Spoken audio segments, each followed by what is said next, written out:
Hi viewers, welcome to సినీ జోష్. Megastar Chiranjeevi ఈ పేరు తెలియని తెలుగు ప్రేక్షకులంటూ ఎవరూ ఉండరు. తన నటనతో కోట్లాది మంది అభిమానులను సొంతం చేసుకున్నారు. నటుడిగా కెరీర్ మొదలుపెట్టిన చిరంజీవి మెట్టు మెట్టుగా ఎదుగుతూ మెగాస్టార్ రేంజ్కి ఎదిగారు. తన నటనతో విమర్శకుల ప్రశంసలు అందుకున్న చిరంజీవి ఎలాంటి బ్యాక్గ్రౌండ్ లేకుండా ఇండస్ట్రీలోకి వచ్చిన చిరంజీవి స్టార్ హీరోగా మారారు. ఎన్నో ఇబ్బందులు, అవమానాలు కూడా ఎదుర్కొన్నారు. తాజాగా మెగాస్టార్ చిరంజీవి తన కెరీర్ లో ఎదుర్కొన్న అవమానాల గురించి ప్రస్తావించారు. ఆ అవమానాలే తనలో కసిని పెంచాయని అన్నారు చిరంజీవి. ఆ అవమానాల వల్లే ఇప్పుడు ఈ స్థాయిలో ఉన్నానని తెలిపారు ఆయన. తాజాగా తెలుగు డిజిటల్ క్రియేటర్స్ మీట్ లో మెగాస్టార్ చిరంజీవి పాల్గొన్నారు. అయితే ఇదే కార్యక్రమంలో విజయ్ దేవరకొండ కూడా పాల్గొన్నారు. ఈ సందర్భంగా చిరంజీవి తన జీవితంలో ఎదుర్కొన్న సంఘటనల గురించి మాట్లాడారు. చిరంజీవి తన జీవితంలో ఎన్నో ఒడిదుడుకులు ఎదుర్కొన్నారని తెలిపారు. ఆ అవమానాలే తనలో కసిని పెంచాయని తెలిపారు. న్యాయం కావాలి అనే సినిమాలో నటించాను. శారద చాలా గ్యాప్ తర్వాత ఆ సినిమా చేశారు.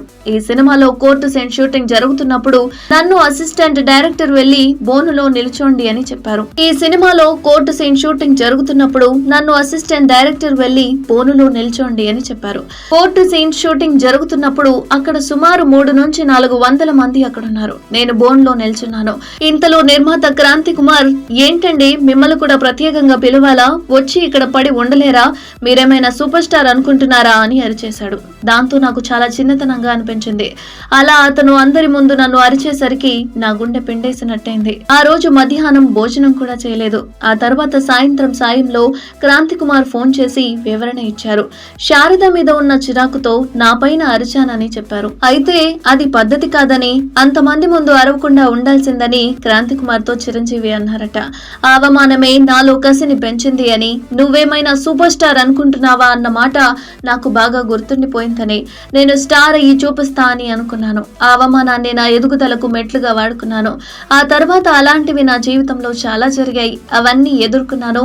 ఇప్పుడు ఈ స్థాయిలో ఉన్నాను అని చిరంజీవి తెలిపారు. ఎంతైనా ఒక చిన్న స్థాయి నుంచి మెగాస్టార్ రేంజ్ కు రావడానికి ఆయన ఎంత కష్టపడ్డారు అన్నది అభిమానులందరికీ తెలిసిన విషయమే. మరిన్ని అప్డేట్స్ కోసం చూస్తూనే ఉండండి సినీ జోష్.